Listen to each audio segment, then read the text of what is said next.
Hello, everyone, and welcome back to the Green Flag.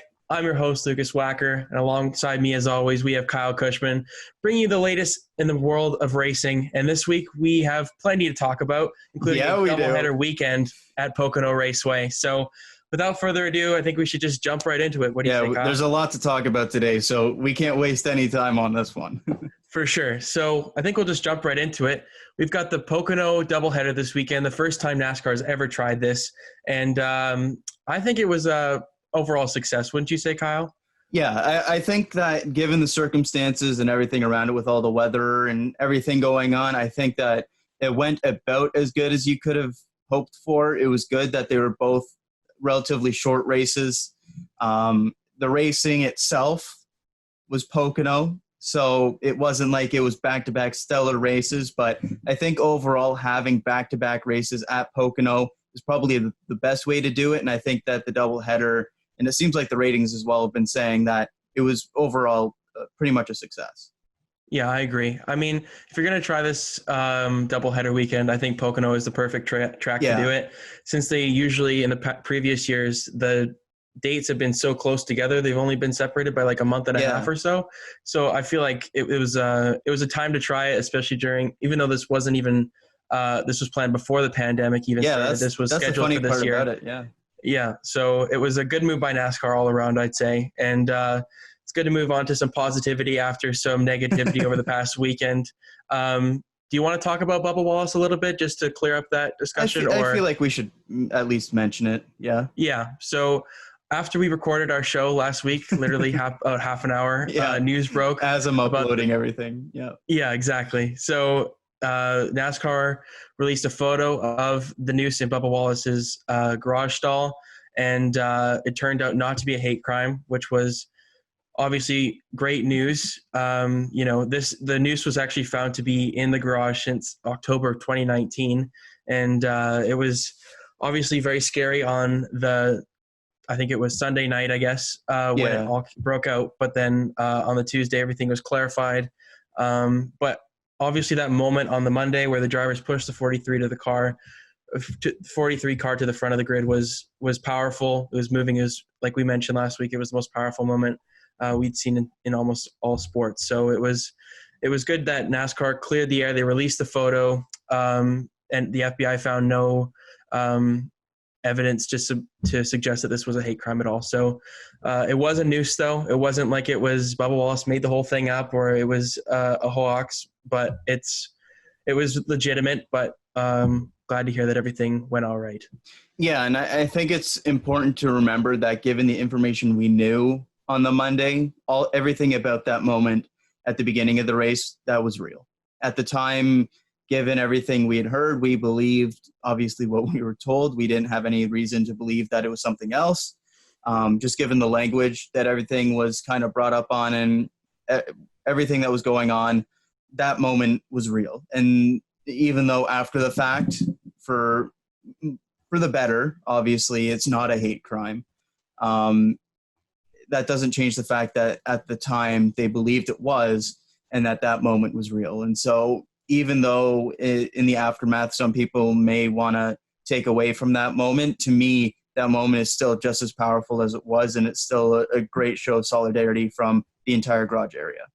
Yeah, I totally agree. I mean, I just feel bad that Bubba Wallace has had to deal with this over the past couple of weeks. It's just completely unfair to him. Yeah, it's just crazy to think that, all the new, like, obviously you're going to think that because of everything that's going on in the world, you're going to think the worst first. And thankfully it was not the worst. So I'm thankful that NASCAR handled it. I don't think that they did anything wrong.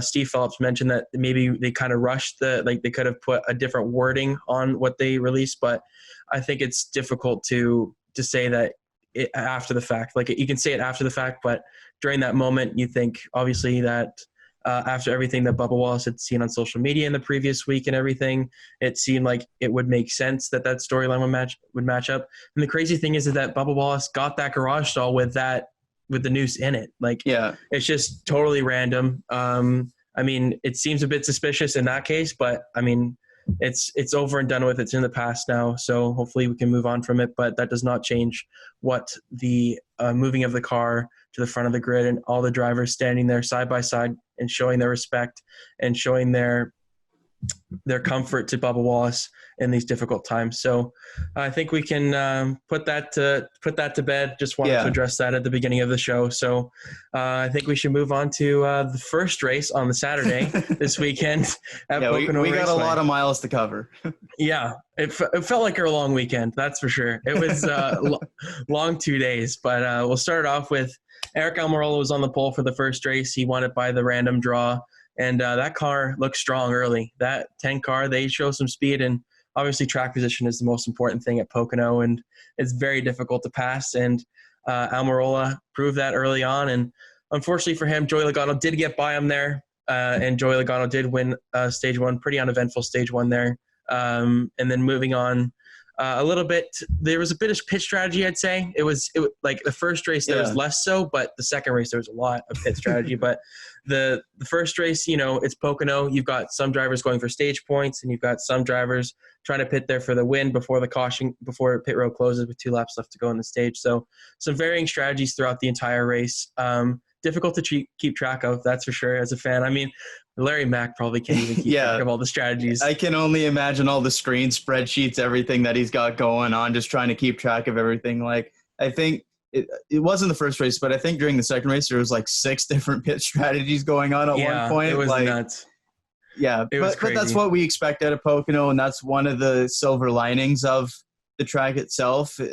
The race, on-track racing itself, usually isn't the greatest just because of how spread out everybody can get, and it's very track position based, and there's not a ton of passing for the lead, anything like that. But the one silver lining to it is the pit strategy, and this is a track where the crew chiefs can really come out and show who's the best of the best with the calls and whatnot, and we saw that quite a bit this weekend. Yeah, 2 crew chiefs proved far above the rest in the strategies and the car setup this weekend. So we'll get onto those 2 a little bit later. But Eric Almirola does come back and win stage 2. Valuable playoff point for that team.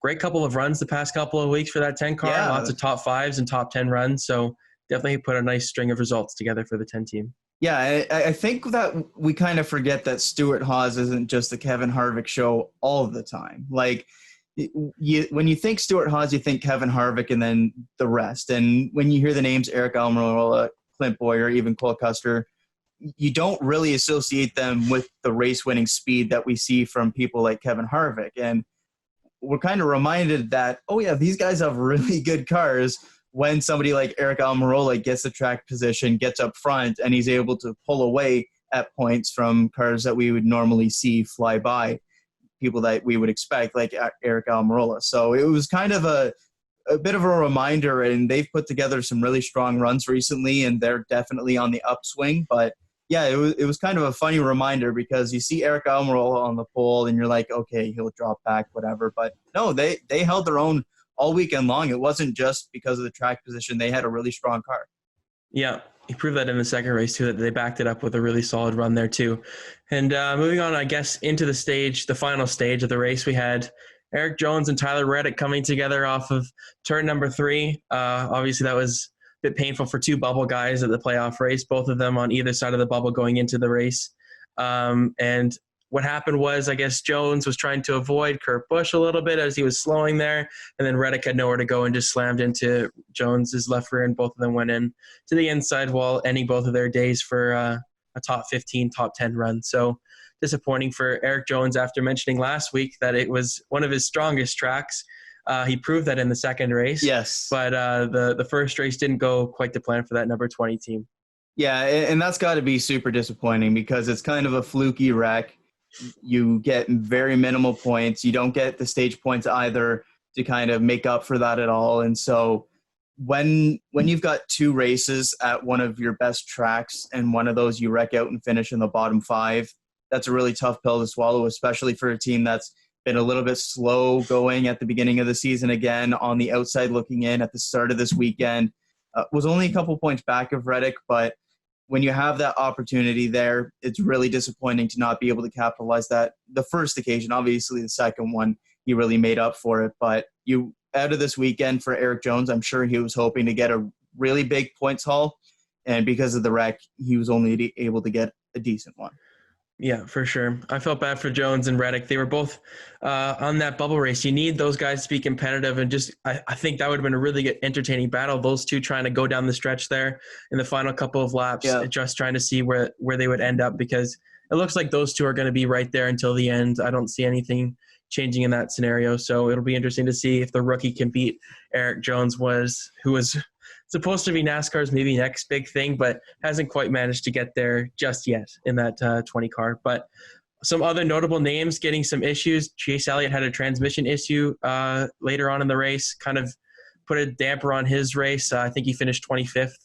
It was not the greatest day for Chase Elliott on the Saturday, but like some cases, a lot of the guys that struggled on the Saturday did well on the Sunday, and a lot of guys that did well on the Saturday struggled on the Sunday. Yeah, the second race surprisingly flipped a switch for a lot of people. So that was kind of a nice thing, because one of the worries you do have about running a doubleheader with the same cars for the most part is that you're going to have essentially the same running order. And because of the inverse, because of everything, we didn't really see that at all. There was quite a few adjustments made for the second race from a lot of the cars that really even things out for a lot of people. Even for Chevy as a whole, they looked night and day between the Saturday and the Sunday and whatnot. So, unfortunate for Chase Elliott there. I think they said missed a shift or something like that. Maybe, I'm not sure.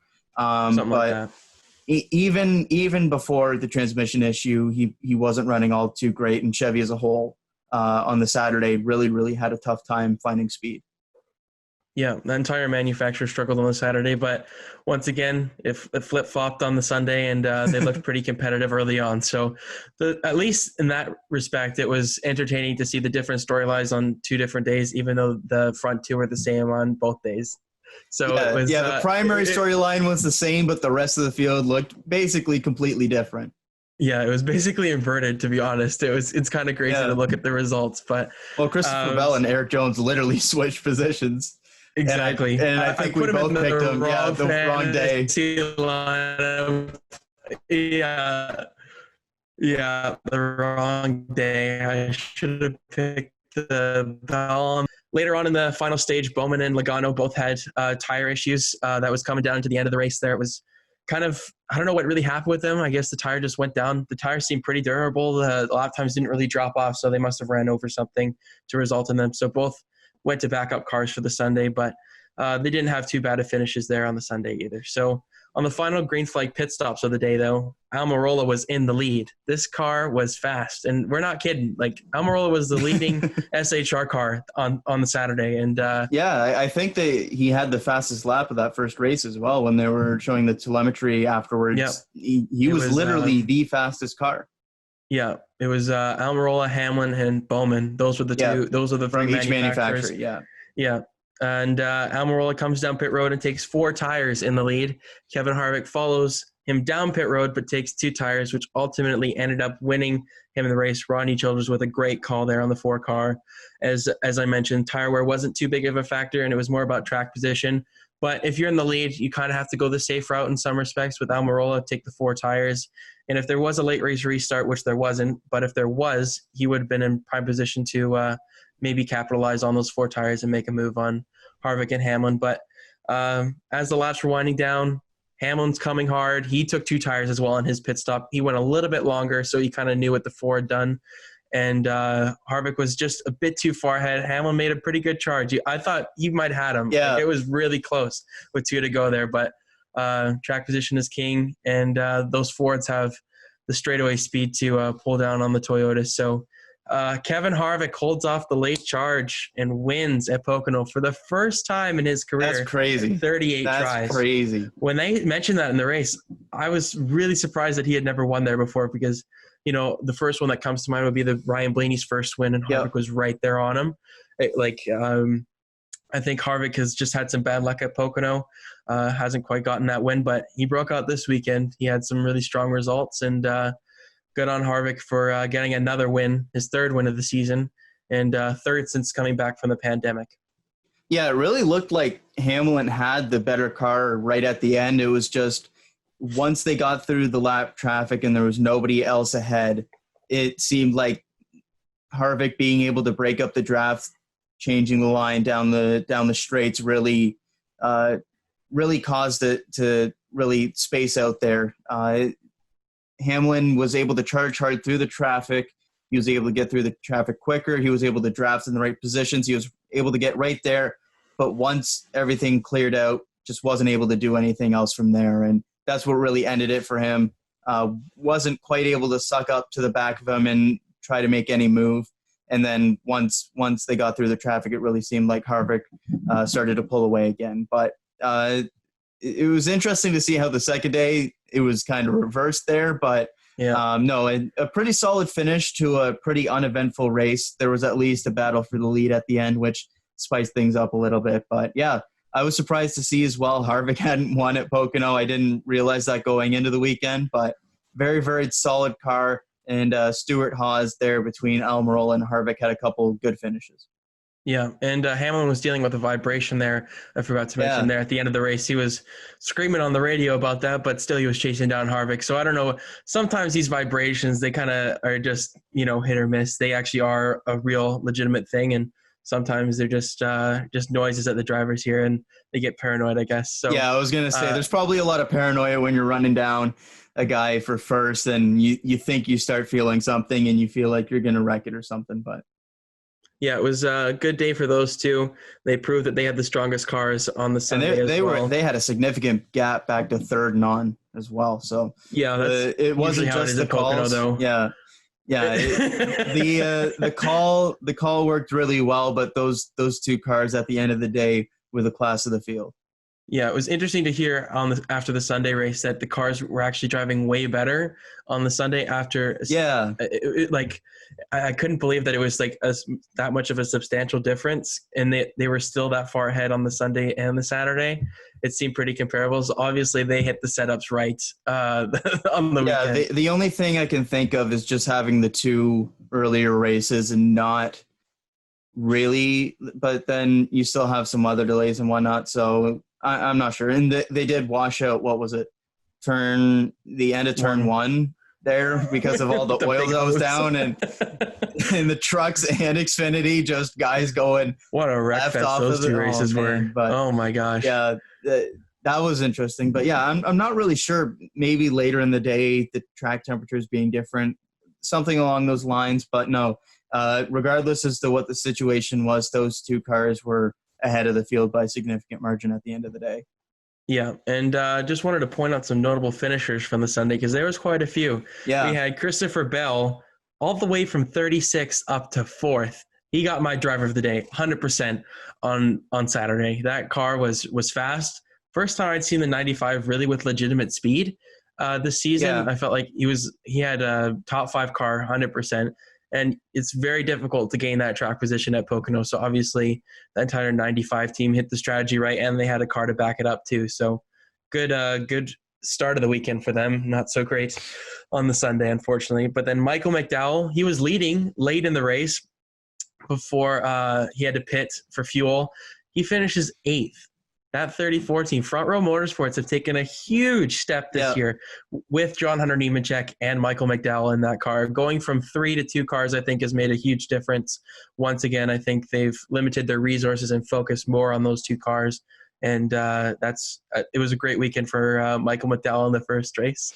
Second race, that was the theme. All the nice underdog or unexpected finishers in the top 10 seemed to have the unlucky spell the next day. But for Front Row Motorsports, they've gone from finishing like 28th, 29th, 30th in the standings to contending it for the top 22, pushing towards top 20, and that's really, really impressive stuff because kind of the thought going into the year was it was going to be status quo, drop a car, kind of figure things out with a rookie in John Hunter Nemechek and a veteran in Michael McDowell. But losing David Reagan has done nothing to this team. Losing Matt Tifft, obviously, for medical reasons, hasn't done anything to this team. And going down to the 2 cars, as you mentioned, has worked wonders for this team. And John Hunter Nemechek's been a revelation. I don't think Michael McDowell's gotten the respect that he's deserved this season. He's had some spectacular finishes, and it's been very, very nice to see not only Front Row Motorsports but Richard Petty Motorsports as well those two teams really take a big step up this season and really spice up the midfield, because it was starting to get a little bit stale, because at the top end you had the nice excitement, different finishers and whatnot, but it seemed like 10th on back, 15th on back, you could basically predict where everybody was finishing, and that's completely not been the case this year. It's been all over the place. It seems like every week one of the midfield guys has a really stellar weekend, gets up, challenges for a top 10, and that's really, really made the season a lot better in my opinion, because you have the front row motorsports that you can cheer for. John Hunter Nemechek having some good finishes, Michael McDowell having these finishes, Bubba Wallace as well. So it's been fun to see some of those teams as well. Yeah, these rookies have really spiced up that midfield battle. They've lived up to expectations in terms of bringing entertainment to the sport. They're going to get those finishes eventually. It's their rookie season. They've got a lot of potential. Those four guys could be. Cole Custer's been kind of let down this season so far. Hasn't quite gotten that 41 car into the positions that it's expected to be compared to his teammates. But I'm sure those results will come for those four down the line in their careers. And also, I just wanted to mention Chris Buescher got a top 10 finish as well. Didn't quite end up on the Sunday once again, as yeah, exactly. everybody would say. But a good run for the 17 car, has been kind of outclassed by the 6 car a little bit this season. I'm surprised that Buescher hasn't been as good as he was last year in the JTG Jordy equipment. So hopefully that's a sign of things to come for Buescher to get some more solid. Yeah, he's had a pretty slow start to the year, which has been pretty disappointing for me, because I was expecting some big things from him given what Ryan Newman was able to do in the 6 car last year and sneak into the playoffs. But the results have been kind of comparable to what he had last year, which for that 17 car is still an improvement on what Ricky Stenhouse did last year. But I think that the ball is going to start to roll here, and they're going to start to get some momentum going, because they're still within punching distance of pointing their way into the playoffs if they get some good finishes here. They're still within striking distance, and that's a car that's definitely capable of some good finishes. We've seen the speed from Newman. We've seen it at times from Buescher, and unfortunate again, what happens on the Sunday, they're not able to get a really good points haul out of the weekend, but it's taking these good finishes and kind of running with them and seeing what you can do with that. Yeah, and finally, of the notable finishers that I wanted to mention, Matt Kenseth brings it home in 11th place. Probably his best run since Darlington, since his first race back in the sport. So hopefully the 42 car he ran, I think he finished 12th in the second race. So right around the same consistent Matt Kenseth very consistent. Self. Yeah. That 42 car, it's been tough to put him into the fantasy because Larson usually is a pretty good choice on most weekends, but Kenseth just hasn't quite found his way back. Hasn't quite found the footing and the speed in that 42 car yet compared to Kurt Busch. But hopefully in the final stretch of the summer, it doesn't look like that 42 car will make the playoffs, but it will. Hopefully he can end the season on a high, and this will probably be his last season, I'd say, in this sport for sure. We've said that a couple times already. But I know this guy just keeps on coming back and surprising us. But with Kenseth, the Saturday one was especially impressive because he finished first among the Chevrolets. 11th that's crazy to think. Hey? Which is kind of crazy that 11th is the highest of the Chevys, but no, a very strong weekend from Kenseth, and that's the kind of momentum that team needs. Not having the practice has really hurt somebody like Kenseth, who was coming in cold halfway through the season. He's been out of the car for so long, and just kind of getting those reps. He had a good start, but kind of dropped off quite a bit since then. But having this kind of weekend is big.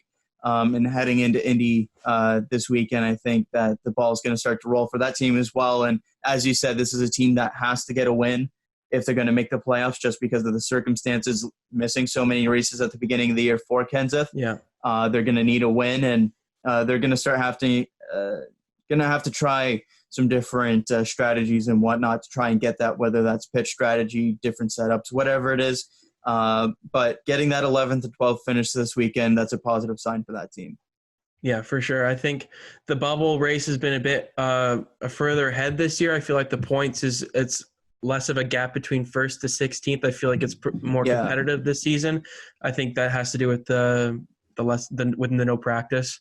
Just everybody's on equal playing field, and they've got what they got at the track. So I think it was going to be difficult for Kenseth to make the playoffs anyways. But especially now after the results that he's had, it's impossible for him to make up the points, especially on someone like Eric Jones or Tyler Reddick that are putting in some pretty solid performances on some days. And I think Kenseth will need a win. I wouldn't mind seeing him win a race. I think it would be pretty cool.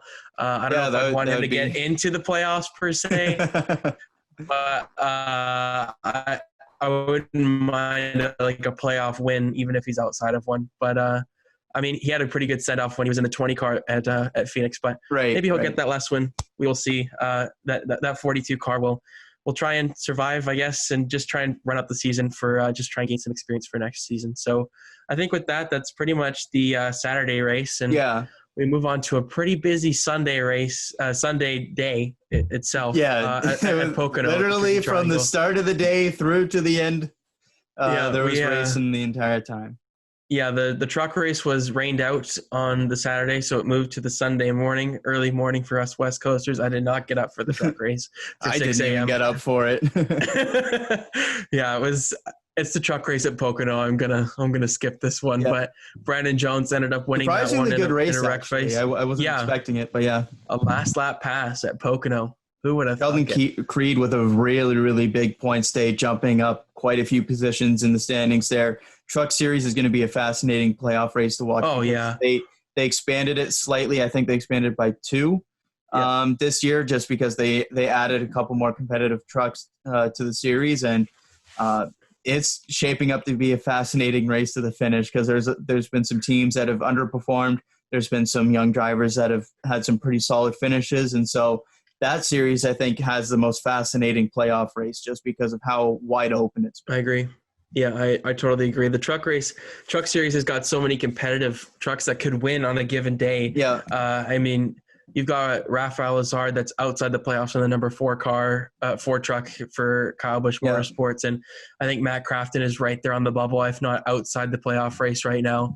It's pretty intense to see the defending champion outside the playoffs. And they're coming they don't have too many races in their season, so every race is valuable. And with Crafton wrecking out on lap 1, it doesn't really help his case. So it's going to be interesting to see how that truck series ends up going down to the wire here. With us in Canada, it's difficult to watch the truck races, especially. So we got to find some stuff. Yeah, you know what I mean. We don't need to go into how we watch it, but let's just say that I'm not. We have our ways. Happy about how I do it, but it's the only way we can. Exactly. Come on, Canada. Step up your truck series game. We'd love to see it more, but it's one of the most entertaining series. Honestly, it's pretty good racing. Consistently very, very solid. And even if there is the odd race where Kyle Busch comes in and dominates the field and whatnot, still watching two on back is always exciting racing. And it's really, really fun to see some of these young prospects step in, go up against some of the vets of the game and whatnot. And yeah, surprisingly good race at Pocono. And the Xfinity race was just wild. Yeah, there was like no big names really left at the end of that race. That's the most wrecks I've ever seen at Pocono. Yeah, it's the back and forth of me being like, I don't want to see that many torn up cars, but I also want to see a Jeremy Clements podium finish. So like, it's kind of going back and forth between it. And yeah, that was really, really fun to see, especially because Clements hasn't had a great start to the season. They've had some really bad luck, some poor finishes. Significantly further back than what they usually are at this point of the season, and them getting a third place finish, getting that points haul, everything involved with that's huge for that team. And just a wild race, even Briscoe blowing the tire coming back, everything about it, just a phenomenal race. I was watching the race and then Briscoe spins out of nowhere. They literally had the camera on him 10 seconds earlier, and then they switch off him, and then 10 seconds later he's got he's running the apron, tunnel. And all of a sudden he's It was quite the turnaround for Briscoe there, and he ends up winning the race at Pocono, his 4th win of the season. He's proving that he is worthy of Cup equipment. Since the Xfinity Series isn't as competitive this season as a couple years prior, with Reddick, Bell, and Custer dominating the series last season, Briscoe has his time to shine, and Ross Chastain finishes 2nd, wins the Dash for Cash money for the 2nd week in a row. There was a glimmer of hope for the Canuck, Alex LeBay. There was a glimmer. Come on, of LeBay. hope. We just need a chastity direct. He finished second out of the Dash for Cash. Yeah, there was quite a big wreck there with, I think it was Myatt Snyder and Noah Gregson, and then almost all the top runners were involved in that one. And Regan Smith had not Regan Smith, Justin Allgaier. Yeah, sorry, it was Allgaier no right front. And it was Hemrick in the 8 car this time. Yeah, I don't know. I just think of Regan Smith when I think of the 7 car. I don't think of Allgaier for some reason. But even the top end of Xfinity is looking really interesting because Ross Chastain has been excellent for Colleague Racing this year. Noah Gregson's taken the step up, and Chase Briscoe has really been the class of the field. He doesn't necessarily have the points that reflect how good he's been this season. The win total really shows that. He's had a couple disappointing finishes for reasons that really aren't up to him. But it's been fascinating to watch him this year. And he's making an excellent case to move up next year because as something that you don't really see as often is he's already 25. And that's something he's where up there in age a little bit more. He's got to take advantage of the equipment that he's in, the field that he's up against this year, and really show that he deserves of a cup ride. Now, where that could come, given everything that's going on with Stuart Haas and everything, I don't know necessarily where that'll come, but I think he's making a very good case that he deserves to be somebody, at least in the conversation, to make the step up. Yeah, for sure. I think with the Stuart Haas Racing equipment, it seems to be the class of the Xfinity Series right now, especially with just having one car. They're focusing entirely on that 98 car in that series this season.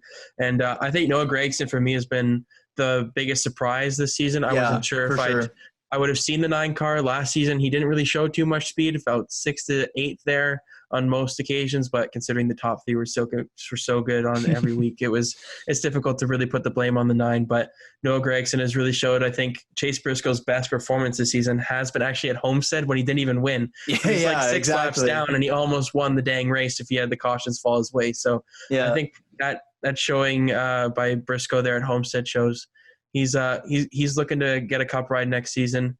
Like you mentioned, where that is, we have no idea. I really thought that this year was going to be the Justin Allgaier show. He was going to be the main man at Junior Motorsports. I wasn't expecting much of Gregson, and he was going to really step away because he was really the only person that was able to compete with the top 3 guys last year. But it's been Noah Gregson entirely at that team. And Allgaier's had a disappointing season. He's had some issues in terms of wrecks, bad luck, everything you can really imagine. But Noah Gregson has really stepped up this year, and he's definitely putting himself in a good position in a couple seasons to be one of those prime candidates to move up.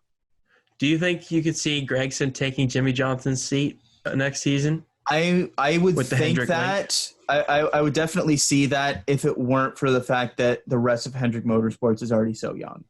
And it's just the fact that if you're a team that has 4 cars and all of them are under like 26, that it's good for the future, but the current day you're going to lose a lot in terms of R&D and what the veteran drivers can really give back to the team. And I think that's why all the rumors we've heard so far from Hendrick are that they're looking for a veteran driver, and the name obviously connected there is Brad Keselowski, which makes a lot of sense for a lot of different reasons. But I don't see Gregson getting the call up this year. I think that he stays one more year and then potentially makes the jump up to maybe a midfield Chevrolet team or something along those lines.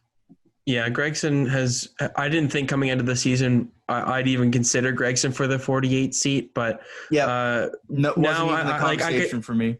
Yeah, he's a plausible option if they want to go young, if they can't find that veteran driver that is out there. Keselowski's really the only big name out there that could really fill that seat and has connections to Hendrick in some respect. I mean, he was going to go there if they didn't fill the seat with Mark Martin. So it's an interesting decision on Hendrick's behalf if they want to really pursue Keselowski. But rumored, I think it was yesterday, that Keselowski hasn't been offered a contract yet by Penske. So we're coming to that silly season window there. Like August is usually when we hear some announcements made. So It'll be interesting to see if Keselowski does get that seat, or someone like Gregson or someone else that we haven't even considered goes at Corey LaJoie. Even he's brought a letter to Hendrick. There's always one wild card every single offseason. We saw a couple last year. We weren't expecting the David Reagan retirement, which opened the door for Nemechek. The Buescher-Stenhouse swap came out of nowhere. There's always at least one wild card, and I feel like we'll get a pretty decent one this silly season. But Gregson has been very impressive.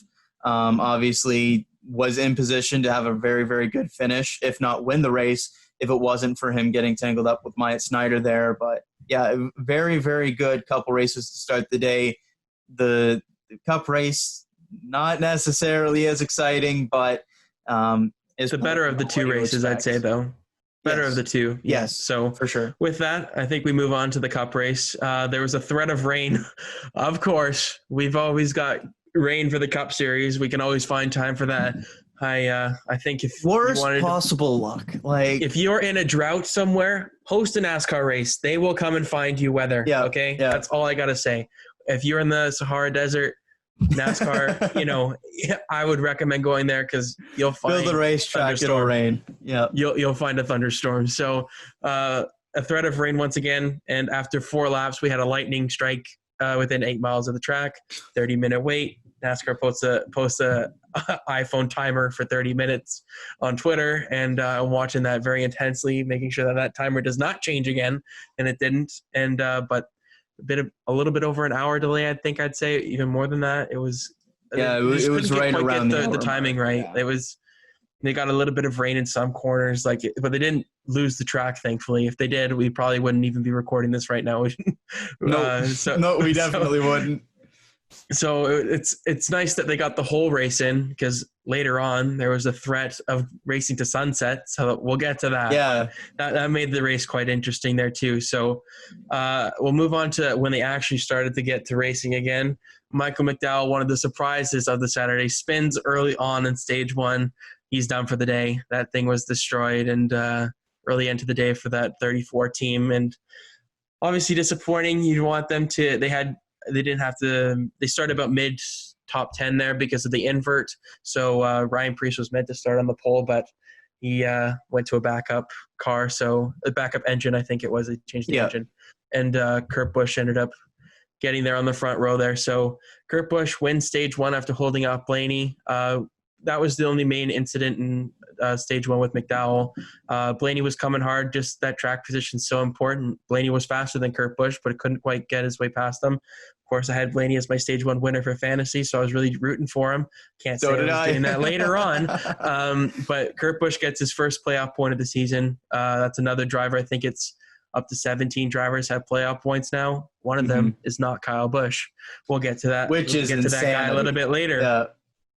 So Bell having a strong start in third. He worked his way up from, I think it was 16th or 17th starting position with the invert, and got up to third relatively quickly. That car looked like it had some speed again, and unfortunately, you would end up smashing the back end of that car in the tunnel turn. Once again, that tricky triangle took the tunnel turn and took Christopher Bell's car into the garage area, and ending a positive weekend. Probably his first positive weekend, I'd say, for that 95 team. So it's disappointing, obviously, for anybody that's a Christopher Bell fan or looking for an interesting rookie race, because Reddick seems to have pretty good control in that right now. It'll take quite a bit for someone else to catch up to him. So felt bad for Bell for sure.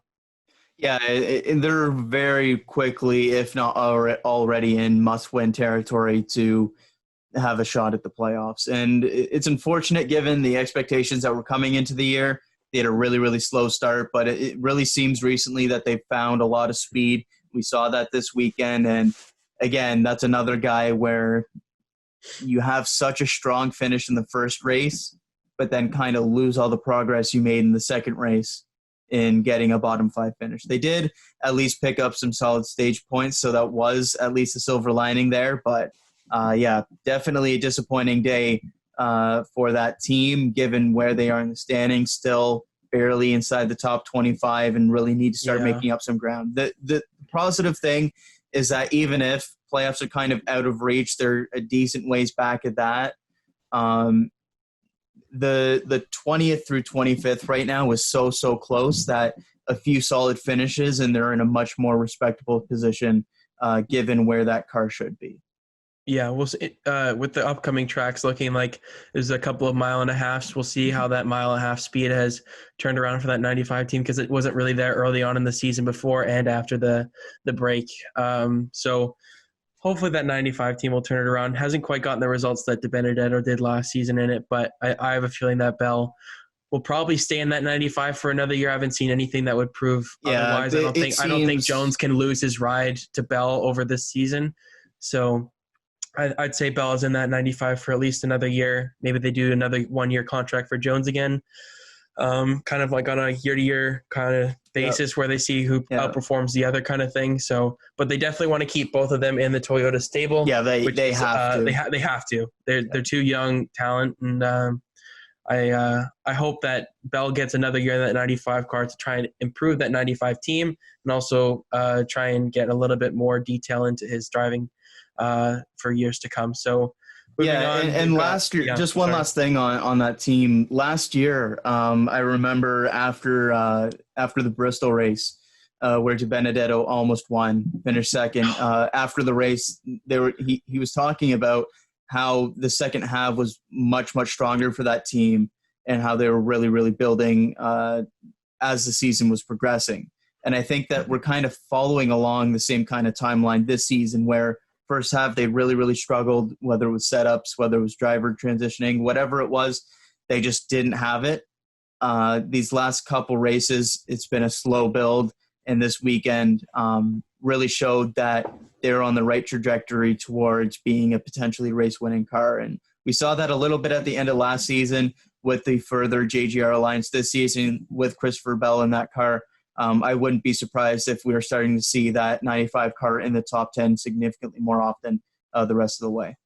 Yeah, I think that's with most cases. With some of the smaller teams, they get a little bit better as the season wears on. The big teams really have the R&D and the funding to do a lot in the winter to get those cars ready for early on, because the early on success really helps you kind of put the rest of the season in place. Yeah. But for a smaller team like Levine Family Racing, they're kind of playing catch up in some respects. So hopefully they can turn that around. Like you mentioned, I think the second half of the season will be stronger for that team. And I'm looking forward to seeing Bell's talent and try and compete with Reddick on a weekly basis now. And maybe he'll get himself into that rookie point contention a bit more on a regular basis. So with that, another big name on the Saturday, spinning and backing that thing into the turn 3 wall. He didn't have a great finish, finished in the 30s. It was a lot of parity this weekend. I felt bad for all the names that did so good on the Saturday. They just didn't quite get the results on the Sunday. And just super unfortunate. Yeah, exactly. And then after the delays, after about that point with the Busher wreck, everything was starting to, they had a couple of cautions there really quickly, and it really drew out the race a little bit there. And then they were racing to sunset. That's what it seemed like, because Pocono has no lights. I feel like most tracks should have lights as just a precaution. I know it's a lot of money. It's a lot of different things to worry about, like parking lots and, street lighting and stuff like that. They've got to come into the facilities. It's a big investment. But with NASCAR's weather luck, it's almost inevitable. So I feel like, especially in Pennsylvania and the Poconos, you got to have maybe lights. I think a Pocono night race would maybe spice things up a little bit more. Yeah, but, I don't know. You got to do something for the track. I don't know. That track is just so massive. I can only imagine how much it would cost to try and light everything up. Like, it's not like it's a Martinsville or Bristol where you put like a couple flashlights up there and you got half the track covered.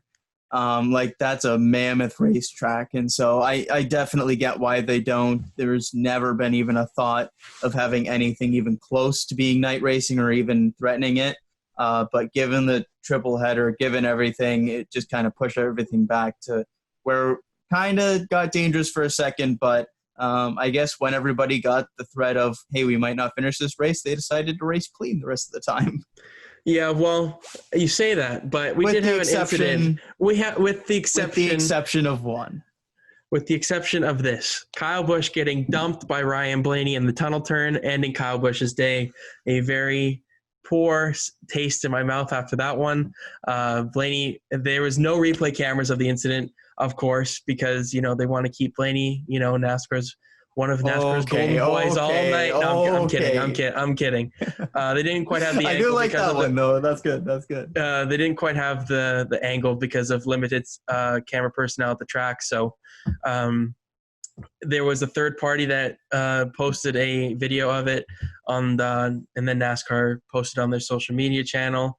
And, it doesn't tell the full story. It doesn't tell the whole corner story, but there's definitely contact made. It definitely looked like it was Blaney's fault.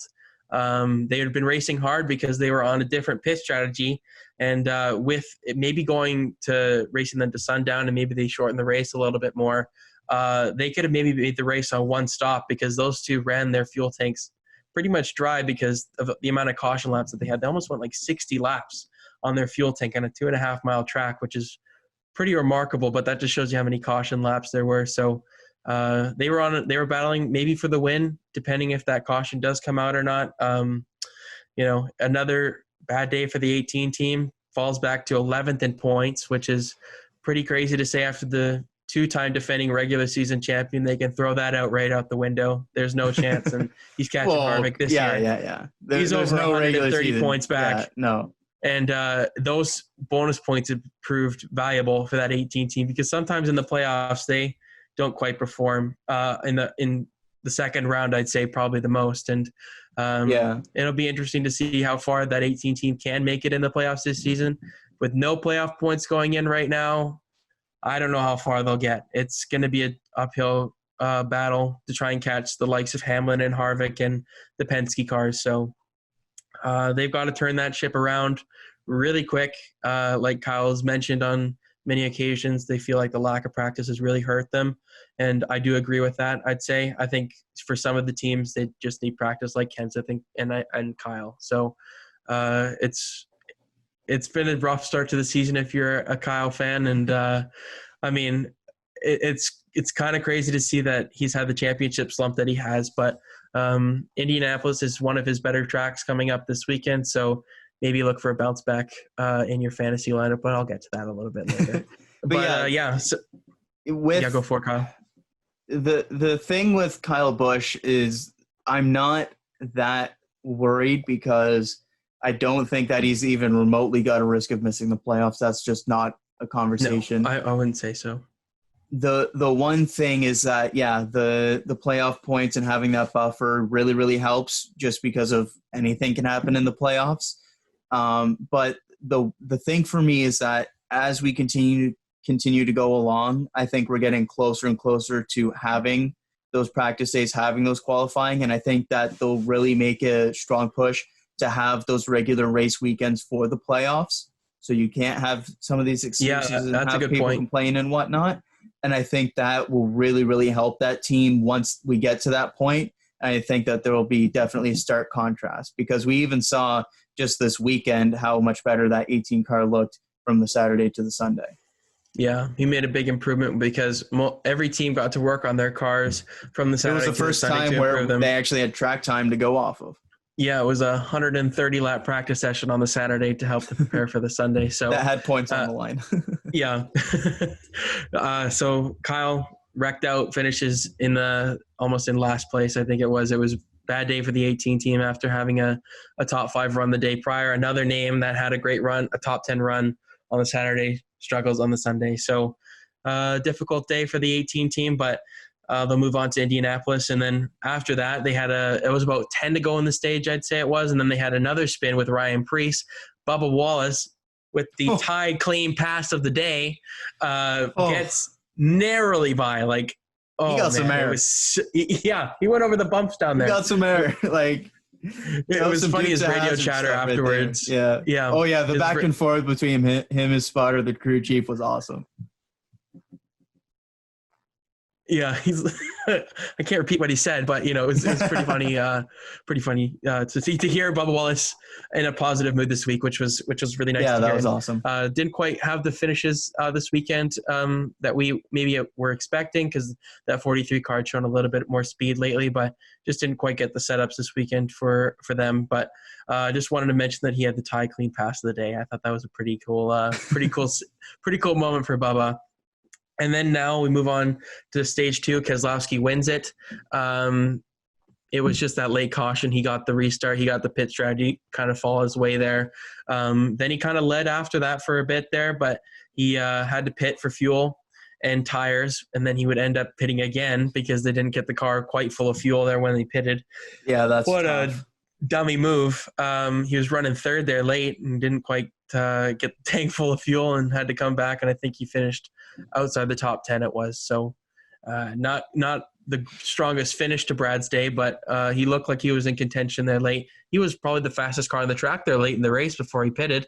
He was chasing down Harvick and Hamlin. It looked like there was going to be a battle for second there, and all of a sudden he has to cut down to pit lane. But yeah, that's where, especially for him, getting those stage points is huge, because instead of it being a completely disappointing day, he still gets a pretty solid points haul, even though he doesn't get the finish that he wanted. And with that, because of some of the struggles of the people ahead of him, he actually jumps up to third place in the regular season standings. Yeah, it's a decent points weekend for the two team. I'd say they had solid runs, and that's kind of what you needed For when sure. some of the names were just mediocre on or had a bad day on the Saturday and recovered on the Sunday. But I think having 2 mediocre days is probably better than having one extremely bad one and one pretty good one. So not a bad weekend for the two team, just unfortunate there at the end. And then, like we've mentioned, if you hadn't already guessed, in the reverse of Saturday's race, we had pit strategy late. Harvick pits early. He takes 4 tires. Hamlin plays pit strategy and goes longer.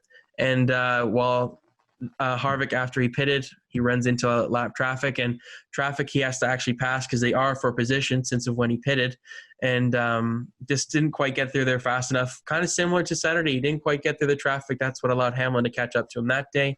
Didn't quite get through the traffic in on the Sunday, and then Hamlin ends up holding off Kevin Harvick and winning at Pocono for the 6th time in his career, tying Hall of Famer Jeff Gordon for most all-time wins at Pocono. Pretty crazy to say that he's tied with Jeff Gordon at a track, and this is definitely Hamlin's probably his best track. Like he's really, really good around here, and those two, Harvick and Hamlin, have proven they're a little bit above the pack. They're just that little bit more. They're the 2 best cars mostly on every weekend, and even with Hamlin's 4th win of the season now, which is a lot for where we are in the season. Yeah. It's pretty crazy to think that 2 seasons ago he was winless. I don't know how the heck that happened. So Hamlin now has his 4th win of the season, but he's not quite up there in points. Either he wins or he wrecks. He's It seems like Bobby. He's either top 3 or bottom 3, and it's been kind of funny to see how that's gone. It's either been they're up at the front contending for the win, or they completely miss the setup and they're outside the top 20, or they wreck. It's been one of those 3 every single time, and it's kind of been funny to see that contrast. Yeah, for sure. And then Bowyer and Bowman were banging to the line there. That was awesome. I wish that was for the finish. Oh my God, that was for the win. Like that would have been such an entertaining finish. Bowman and Bowyer. Oh man. But Bowyer ends up narrowly edging out Bowman there. So not too bad of days for those 2 guys. Bowman recovering from having the flat tire on the Saturday, getting a top 10 run on the Sunday. And just some notable finishers really quickly. Eric Jones, 3rd after starting 38th. Incredible day for that 20 car. That's the day we were expecting on the Saturday. Yeah, we expected that probably on both days. He was en route for that kind of a finish on the Saturday, obviously with the wreck, and Eric Jones with a top 5 run, very well needed, and he moves into the top 16 in points with that finish. Chase Elliott finishes 4th after starting at the rear, having to change his transmission. Showed that 9 car actually did have some speed this weekend, even though it didn't quite look like it on the Saturday. They really put the new transmission in. That thing went. Obviously that's what they needed. And then Eric Almirola finishes 5th. And then he didn't have, the biggest name day, I'd say. Like, he wasn't up there all day, but a solid top 5 run and a great weekend for that 10 team. 2 top 5 runs out of the weekend. And they really gained some valuable points. They jumped past actually Kyle Busch this weekend in the points, along with, I think it's Kurt Busch. So yeah, both. It's, those are two big weekends for those 2 drivers, and good on Hamlin, I guess, for winning his 4th win of the season. That capitalized on a good car. He said it after the Saturday race, I'm going to win it tomorrow, and he did. So it's another win. It's another previous, I guess it's another repeat of Darlington, where Harvick wins on the first race and Hamlin wins on the second race. I mean, it's a couple of days in between, but same track, different track, same result technically. So good on Hamlin and the 11 team, and they seem to be championship favorites along with that 4 team. Yeah, and at this point, it was kind of the same thing last year. We know they've got the equipment, we know they've got the setups, we know everything. It's just when it comes down to crunch time, are they going to show up? And last year didn't really happen for them. We'll have to see if it happens this year, because they are locked in as one of the favorites, regardless as to what happens these next few weeks in the regular season. But yeah, it's all about crunch time now for them.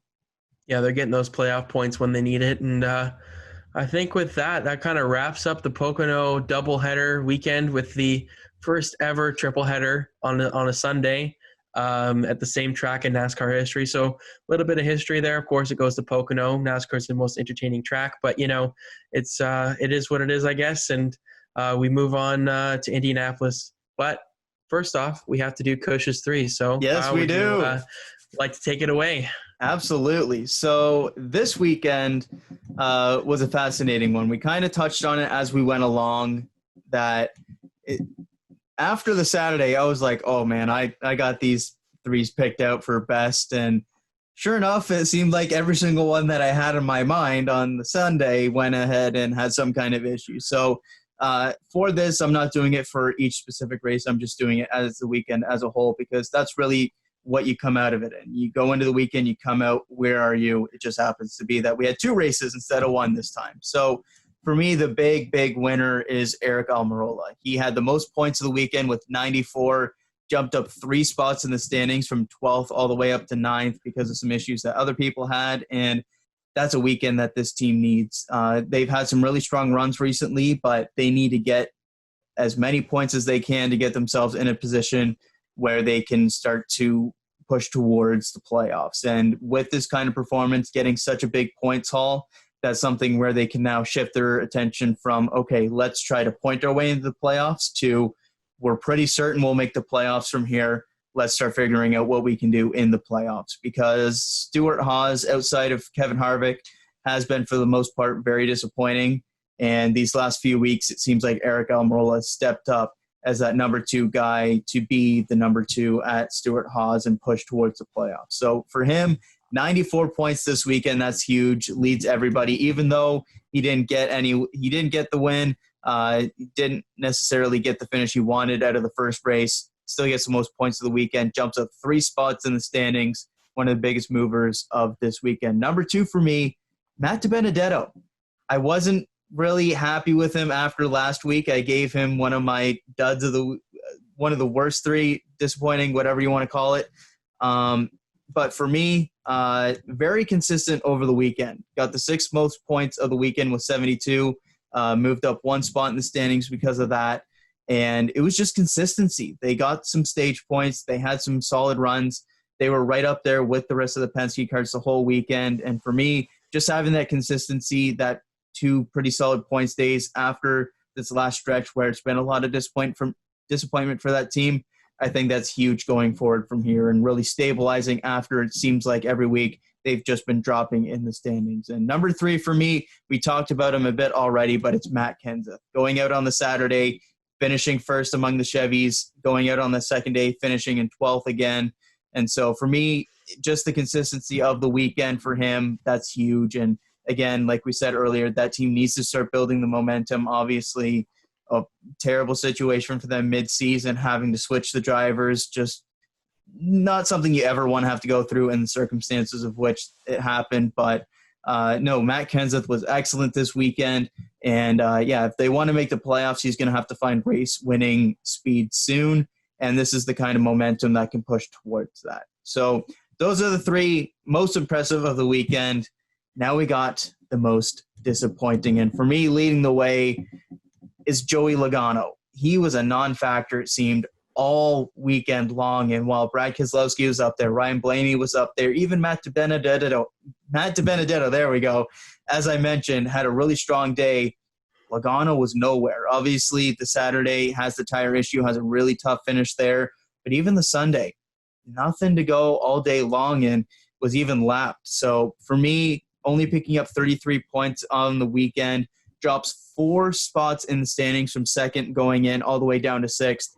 He's the biggest dud for me this weekend. Number 2, it's unfortunate because of the circumstances it happens, but unfortunately, he only picked up 9 points this weekend. It's Tyler Reddick, the wreck on the Saturday, and then the power steering issue. He got the 36th most points of the weekend. That's just something that can't happen when you're in a battle trying to point your way into the playoffs. And so Tyler Reddick, for me, just picking up 9 points, falls out of that playoff spot. Eric Jones jumps him. Obviously not his own fault. Power steering, there's nothing you can really do there. The wreck, fluky situation, but you have to get more than 9 points out of a doubleheader.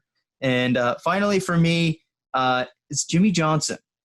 Chevy wasn't all that great the first day, the first race. Johnson running outside the top 20 for most of the day. But the second day, Chevy really found their speed. We saw a lot of Chevys in the top 10, in and around that. We saw a lot of bounce-back performances. And Johnson wasn't even contending in the top 15 for most of the day. Finishes 16th. Not a great points day. Matt DiBenedetto jumps him in the standings again. And this is a weekend where you were kind of hoping for a little bit more. Obviously, Chevy not being there the first day. But when it's the second day, you've got teammates all in the top 10 and you're running 16th to 20th. That's just not a good performance, and to me, that gets one of the most disappointing of the weekend. So those are my six standout drivers of the weekend: 3 good, 3 bad, and I am very much looking forward to Indy because even though a lot of people hate on it for the racing, just the fact that it's Indianapolis, I love this track, and I love watching the racing here, regardless as to how spread out it may be, and I'm fascinated to see what happens this upcoming weekend. Yeah, Indianapolis, I don't think it's as bad of racing as what it actually has been. Yeah, I feel like as. I feel like they've actually had some pretty interesting races in the past. Yeah. So I hope that we can get another great race this weekend on your Cush's Threes. I definitely agree with the Jimmy Johnson pick. I barely heard his name the entire weekend. The only time I heard his name was at the beginning of the race where they're like, hey, look at the photos he took. And then and his daughters did the command. That's basically it. That was really cool to see. But nothing the entire race. I feel bad for Jimmy that this is his final season and he doesn't have the fans really to kind of root him on, and that's just a huge part of a driver's send-off season. And hopefully that 48 team does turn it around here. I think Indianapolis might be the place that they can get it done. They're still in solid position just because of how strong they have been to start the season. It isn't like last year where it was just terrible all season long and they were behind the 8 ball from the get-go. They have a solid buffer. They're still sitting top 12, I believe, in points.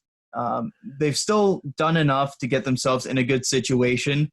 It's just you can't have too many of these weekends where you're running 15th on back. Some of the people you're racing against have some really good days, some good finishes. The momentum starts to build against you, all these different things that we saw last year. You can't repeat the same mistakes. And so one bad weekend, okay, you can write that off. But it's once they start happening time and time again, that's when it really becomes the issue. So disappointing for me this weekend, but I feel like this team is still in some solid situations heading forward.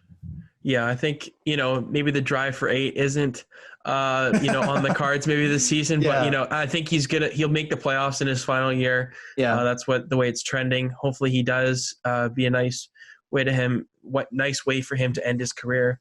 And just wanted to touch on some other news that has come out really quickly. There's no championship banquet this year in Nashville due to COVID, just because they have to plan so far ahead and get everything, their just facilities and everything. There's no reason to try and rush something together.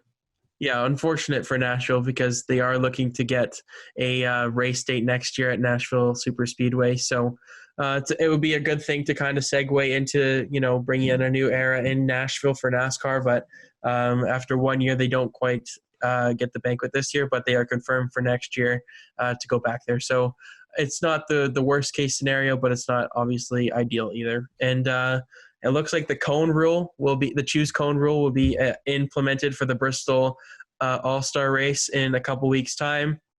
Obviously, that's going to be interesting. Austin Dillon brought it up on Twitter after their last visit to Bristol earlier this season. And I'm excited to kind of see how that works out. I mean, the top line is obviously preferred because the inside line cannot get going on restarts there. And I mean, it's going to be interesting because they're going to have the PJ1 on the bottom line. And if that hasn't been worn off really too much, it'll be interesting to see which drivers pick the top lane and pick the bottom lane, depending on their track position. So it's going to be an interesting experiment. Maybe they'll implement it on some other tracks later this season, or maybe they'll try it out next season on a full-time basis.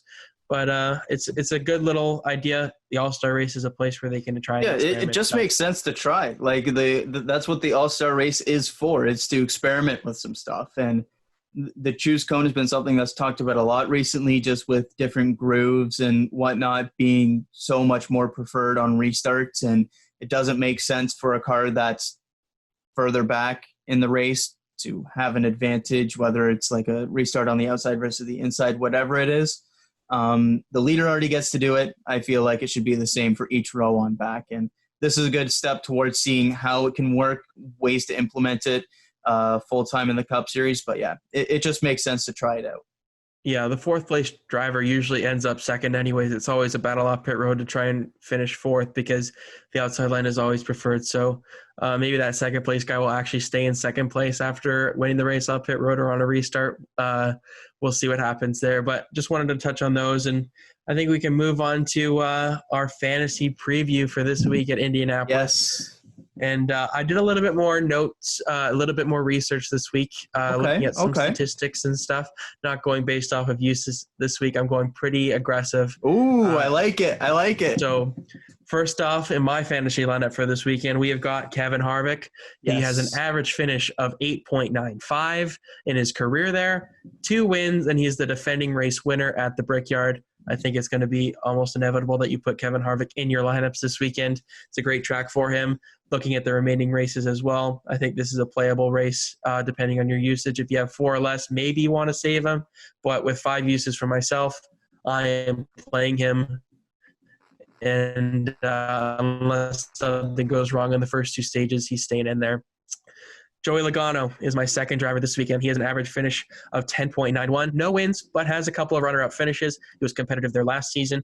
And I think Joey Logano, with the way that the qualifying works in the top 12 in points, getting a top 12 spot, I think that could be pretty key for Logano. Hopefully he gets a top 5 spot to get some valuable stage points early on.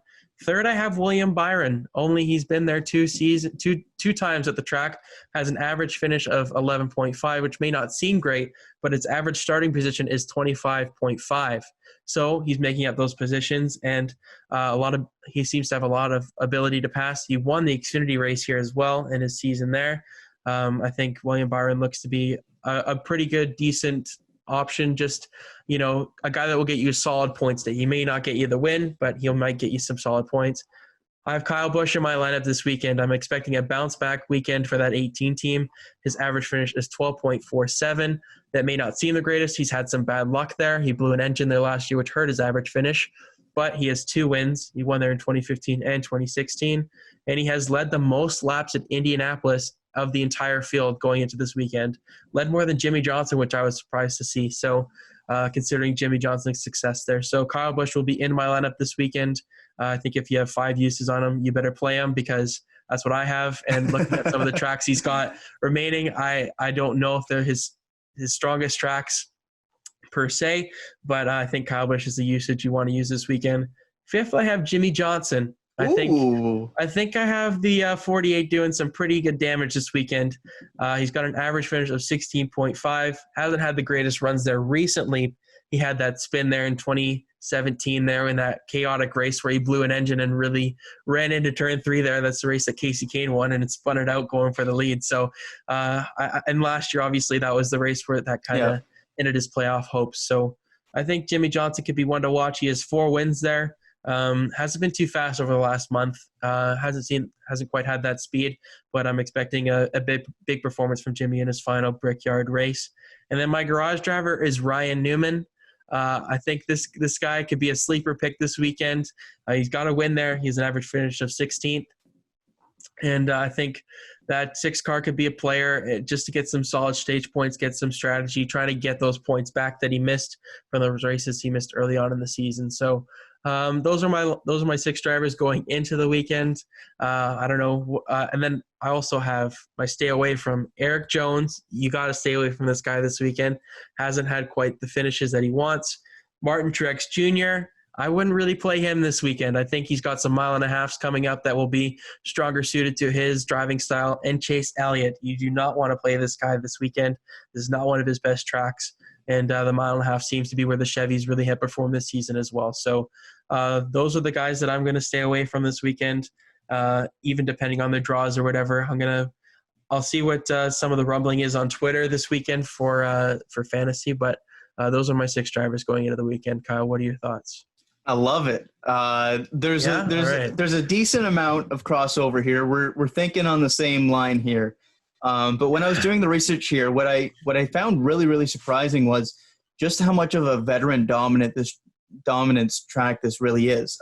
Everybody at the top of the average finish leaderboard or drivers that have been here multiple times have the experience, know how to drive this track. And it's been rare for some of the younger drivers to step in and be good at this track right away, which is why even in your starting 5 there plus your garage, it's a lot of veterans there with the exception of William Byron. And it's very similar for me. So just starting off with the overlap, I've got Kevin Harvick in there as well. I think you're overthinking it if you don't have Harvick in there this weekend. I also have Kyle Busch in there. I do have William Byron as well, especially after how impressive they were last year, finishing 4th in their first season with Chad Knaus there. I think that they're going to be a real underdog to win this race potentially. And finally, I do have Ryan Newman in there as well. He's been sneaky good at this race. Still has a win in the last 10. Won it back there with Stuart Haas, I believe it was. And they've been really solid. They've been really solid so far this season. So where we differ, I've got a couple differences here. So for starters, somebody that we've talked about a decent amount today that hasn't necessarily had some of the results you'd really hope for jumping in, but I think that could have a really big day. It's Matt Kenseth.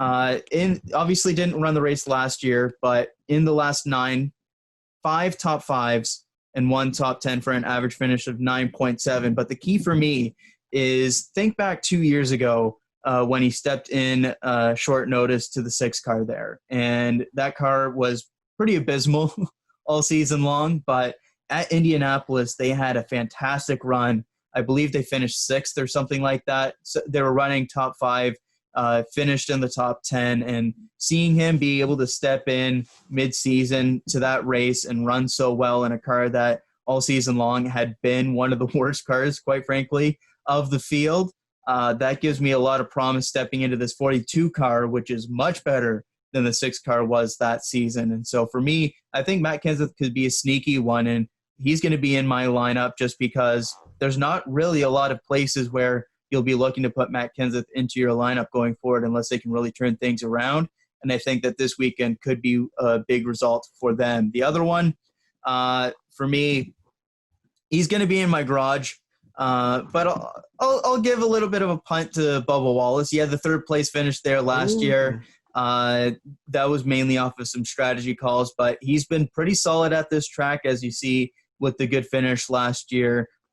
They've been building towards the speed. Didn't really have it at Pocono. They tried some strategy, didn't really work out, but I feel like this could be a surprisingly good day for Bubba Wallace, and so I'll stick him on the in the garage there. But a little bit more conservative, a couple big names in there, but a few swings in there as well with Newman, Kenseth, and Bubba Wallace. But yeah, I definitely agree with the same train of thought there. this is a track that you should really use some of the big dogs, because this is a track that's very veteran focused.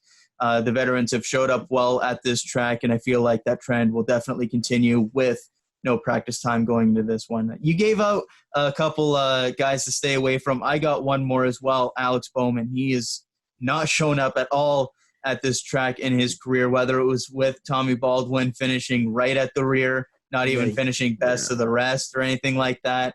And even last year in Hendrick Equipment was pretty much a no-show. So given how good Bowman's been on some of the mile and a halves and whatnot this season, I would for sure stay away from him. I think it's just too much of a risk going into this race. But yeah. Same wavelength here, I think. Yeah, I think we were on a pretty similar train of thought there. And I think one person that you could switch in there maybe for, if you wanted to switch one out, I'd be like Joey Logano for myself, for Brad Keselowski. I think that could be one that you could switch out. Just those two Penske cars. I wouldn't probably play Blaney this weekend. I think he's got some mile and a half tracks that are a bit better for him. Yeah. But Logano and Keselowski, I think, are pretty interchangeable. It just went off of Logano's better average finish there, and he ran well there last year with a similar package. So I think that's a pretty good solid six for both of us. Just one last guy I want to shout out. If you're looking to maybe save some usages, maybe not use some of the quite as many big name guys. One other guy that I think could be a sneaky one in that Stewart-Haas equipment is Clint Boyer. Had an excellent run there last year when they needed a good run to really make sure that they made the playoffs, just because they were in a little bit of uncertainty heading into that race. Finished top 5 last year. I think that could be another one, just because it seems like Stewart-Haas is really finding some speed in the rest of their cars, not just Kevin Harvick these last few weeks. Yeah, for sure. And I think that will kind of conclude our Indianapolis fantasy preview. Do you want to do a winner pick, Kyle, for this weekend at Indianapolis? Trying to spice things up. I'll kiss up to the host a little bit. I'll say Kyle Busch gets some redemption and gets the win. All right. Well, I don't think he's going to win this weekend. I just haven't until he does. I'm not going to really. I get it.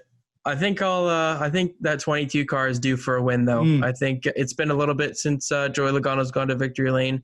Seems inevitable that he will win a Brickyard in his career, kind of get into that crown jewel area. He's got a Daytona 500, doesn't have the Coke 600, and he doesn't have Darlington yet. But I think that another win into his quadruple crown, I guess you can call it, will maybe be added into there this weekend, depending on the draw. I think that's where it really comes down to. It's if Logano can get a decent top 5 spot, track position is going to be king. And as long as that 22 team executes, I think he could be in contention this weekend. So I think with that, we'll conclude NASCAR news for this weekend and move on to 2 other series this weekend. And they return, one of them for the first time, one of them for the second time since the pandemic.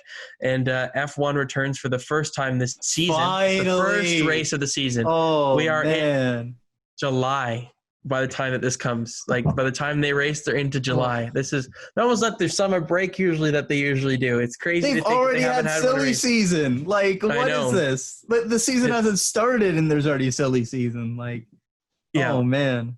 I'm so excited. I can't wait. Yeah, me too. Oh my God. I don't know if I'll get up at 5 a.m. for it. I'll probably tape it and I'll check my phone. Probably a good idea for you. I think I can manage to get up at 8 a.m. for it. But for you, I definitely understand. These stupid times. They have no consideration for us West Coasters. But I'm really excited to see, especially at Austria, one of the most entertaining tracks that they've had in previous years, with great finishes with Verstappen and Leclerc last year. And then obviously the Rosberg and Hamilton one comes to mind a couple of years back too. So it's a good track to come back to. They're doing 2 races there on 2 different weekends. So they're going to have I think it's a regular weekend with practice and qualifying. It'll be interesting to see if they've copied any measures that NASCAR has taken with how they approach the weekend and keeping drivers safe and crew members safe and all personnel safe, to be honest.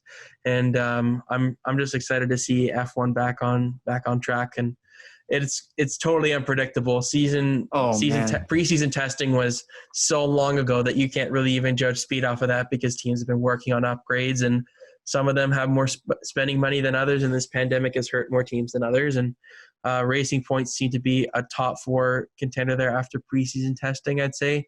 It kind of mimicked the Mercedes car from 2019, and McLaren could jump right up in there too. So that midfield battle should be fun to watch. And Red Bull seriously have a really good shot this weekend. I think these tracks could really favor them. We could see Verstappen world title this season, depending on how many races they actually get to. So what are your thoughts going into the weekend, Kyle? There's just so many storylines. Like this So hard to season was predict. already shaping up to be a really exciting one from a storylines perspective. But you add in everything that's happened since the break, everything in terms of silly season, like it's just incredible. Like you mentioned, you've got Red Bull, the schedule potentially shaping up to them be potentially the favorites because it seems like the schedule is really going to favor the tracks that they've performed well at. You've got Racing Point, which at the beginning of the year, everyone was kind of like, they just copied Mercedes and it's kind of working. And we just didn't get to see if it would work in race setting. And so there's that as well. There's just so many things. You've got the midfield, Renault. What's going to happen with Danny Rick and Esteban Ocon? Ocon's back. I forgot about that. Not only that, you've got Daniel Ricciardo, who's now confirmed to leave at the end of the season. Obviously, Ocon's probably going to get the preferential treatment there. What's going to happen to that midfield battle? You've got McLaren now. Sainz is going to be heading to Ferrari. What's going to happen? Like, there's so many different storylines. I can't wait to see how this season plays out, and it all starts this weekend in Austria. Yeah, it's going to be exciting. And Mercedes are running a special livery for the rest of the season, which is looking pretty dang slick, if I must say so myself. It looks really nice. Tight. When you see these concept stuff on social media and stuff that, you know, these teams could run, I'm like, oh my God, please run it. And then this one seems similar to what I've seen in the past. So it's really nice. It's a black paint scheme with a lot of that turquoise, I guess, or different shade of green on there. And I'm looking forward to seeing that car out on track along with all the other ones. Don't quite get to see the Colgate car this weekend on the Williams. They've changed their paint scheme for the season after they lost their sponsors. So I am pumped for seeing F1 back. I feel like this could be one of the most insane seasons because it's so limited in every result. And we might be adding 2 new tracks that we haven't raced at that are both crazy tracks. Like there's so many different things. But just quickly on the Mercedes livery thing there, I think that's a really important thing that they've done because quite frankly, when Lewis Hamilton started speaking out, there was not a whole lot of vocal public support really shown throughout the garage area. It's totally different. Which was a little bit surprising to me, to be quite frank, just because of how global and how massive a stage F1's on. And Lewis Hamilton really kind of went at Formula One for that. It's a very white sport. We've seen that for a long time.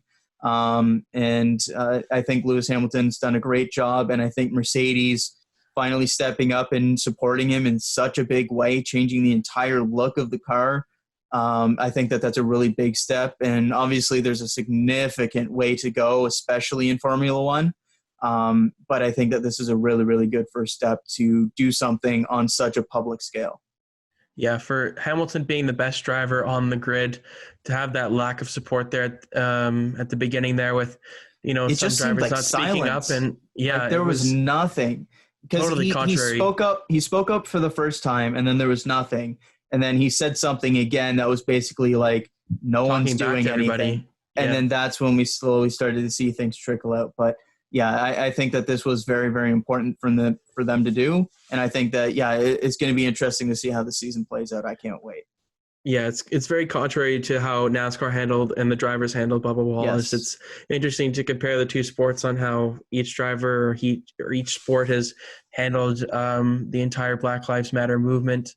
And, they have a long way to go, like you mentioned, but I think with this livery, I think it's a step in the right direction, even if it is a small one. Yeah, and NASCAR is much more notorious, infamous, whatever word you want to describe it, much more associated stereotype with just because of the Southern fan base, the Confederate flags that you see all over the place, the redneck NASCAR fan, that's the stereotype. Yeah. So it's much more associated with NASCAR, racism, whatever but Formula One isn't really much better. It's the money sports. It's the primarily white sports, and we see that a lot in Formula One. And it might not be as forward, as blatant as it has been necessarily in NASCAR, but it's an issue just the same. And I think we saw that in how Lewis Hamilton speaking out kind of went over and what we've seen since. So I think that Mercedes doing this, while it may seem kind of gimmicky, whatever, I do think that it's a very important gesture to support the driver, to support the cause. And quite frankly, the car looks damn good. So yeah, that's the most important thing, right? Yeah. It's a nice looking car, and I'm looking forward to seeing it on the track, like I mentioned. And I mean, there's not too much else to talk about in terms of Austria. There's been limited news. I haven't really heard anything on how their procedures are going to go and everything this weekend. It'll be interesting to see how the week goes on, if any more news or how the procedures are going to be handled and everything this weekend. But just excited to have another motorsport back. And along with F1, we have IndyCar back this weekend on the road course in Indianapolis. Yes. With the Xfinity Series doing a doubleheader weekend for the first time with NASCAR. So that's which obviously is awesome. A huge thing. Way overdue. I can't wait to see the Xfinity cars on the road course. That's something that's been needed for a while. I'm really excited to see how that goes, because I think that could be something that we could see sometime in the future potentially in Cup, just with the appetite for more road courses. And IndyCar just being at Indy is just perfect, whether it's on the road course or it's the 500. And a very, very action-packed weekend in racing. Yeah, we've got NBC coverage this weekend. They That's right. have switched networks. Fox is off for this weekend, but they are returning for the Kentucky race and the All-Star race, and then that will conclude their season for TV programming, and then NBC takes it the rest of the way. But they get the Indianapolis race. I think that was probably in the contract prior to the season beginning. They just get the rights to Indianapolis. I'm sure there's something not only with the amount of races, but what races in the schedule and the kind of marquee crown jewel races. So that they one can give sense. away Kentucky. That's pretty much what they said. Yeah, exactly. It's okay. You can take it. No, trust us. We don't. Yeah, you can take it. We'll be nice. Yeah, you can take Kentucky. So NBC gets it also makes sense for the IndyCar for the doubleheader. Yeah, it just makes sense to have them both on the same network sort of thing. And it'll be interesting to see that there is a first practice session this weekend for the Xfinity Series. For the first time since NASCAR's come back, there's going to be a practice session just so the drivers can get used to the corners, and this is their first time ever on the road course. So I'm excited to see how that works out, and hopefully we have a really entertaining weekend of motorsports. Starts on the Saturday, ends on the Sunday. It's going to be. I'm looking forward to it. It's going to be fun. So, do you have any predictions for this weekend in terms of Formula One or IndyCar, either or, just for our final thoughts here? Yeah, well, F1, I think that Red Bull's going to show up just because it is Austria. They've been very, very solid there. And I feel like that's the team that's kind of been the lowest key, I guess you could say, over this break. There's been Mercedes stuff. There's been Ferrari stuff. There's basically seems like every team in the garage has had something happen, with the exception of Red Bull. They've kind of been the quiet ones. They haven't had any headline news. Everything's been kind of quiet with them. So I do think that they'll come out strong. I do think Max Verstappen will get the win, but I feel like we might have a surprise podium finisher, whether that's Racing Point being surprisingly fast and showing the speed that they had in preseason testing and carrying that over, or whether it's something else. Just there's so many different factors. People have been away from the track for so long. I'm sure there's going to be some kind of chaos, and I'm excited to see how that one plays out. For IndyCar, my thought process probably leans towards Pagenaud again, but I'm going to go out on a limb, and I'm going to say that Felix Rosenqvist finally has some good luck, and I'll say Felix gets the win. All right, those are two pretty good predictions. I was thinking Max Verstappen as well, but since you took him, I feel like that's the predominant favorite. Yeah, I'll go different then. I'll say Hamilton gets the win this weekend. I think with everything going on, I think he's out there to prove something, and when he sets his mind to something, it's very difficult to beat. So I'm going with Hamilton on the Sunday morning, and then for IndyCar, man, it's tough because, Rossi's won on the oval and previously, but, maybe he's not the best road course racer, I'd say, even though he was an F1, which is kind of crazy to think. Yeah, it's kind of funny to remember that. Yeah. And so, Dixon had that win at Texas, so I'll go with I'll just stick with my guns. I'm just thinking Rossi. I think he he kind of gets a little bit of speed this weekend and has a bounce back week after a rough Texas after having to do the pass through penalty at the beginning of the race. He never really recovered. So yeah, I'll go with the Napa Auto Parts. They know how to do it right. So,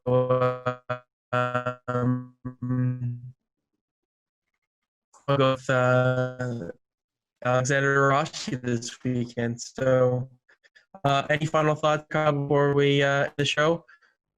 Oh my God, you're frozen. Are you kidding me? No way. It's all good. I'm just gonna let it catch up and then. Hello? Are you frozen? Yep. No, you're good now. You're good. I'm good now. Okay, yeah. I was just gonna let it wait to catch up and then I can cut it. It's not a big deal. Sorry. But yeah, no, I'm just excited. It's just good to have all these series coming back finally. Formula One's obviously the big one. Like, it's fun having NASCAR every week, but I gotta get my road racing in there. And Formula One was gotta get some variety. Such an exciting season this year, and being able to start at a pretty interesting track in Austria. It's the shortest lap times of the season. I'm excited for it. I can't wait. Yeah, and I think with that, we can conclude this week's episode of The Green Flag. It's been a fun one, lots to talk about, and there's going to be even more to rehash and to review next week after the three main motorsports are back in action for the first time this year. So it's going to be an exciting one. Hope you guys tune in. Thank you guys for watching this week, and we will talk to you again next week. See you later.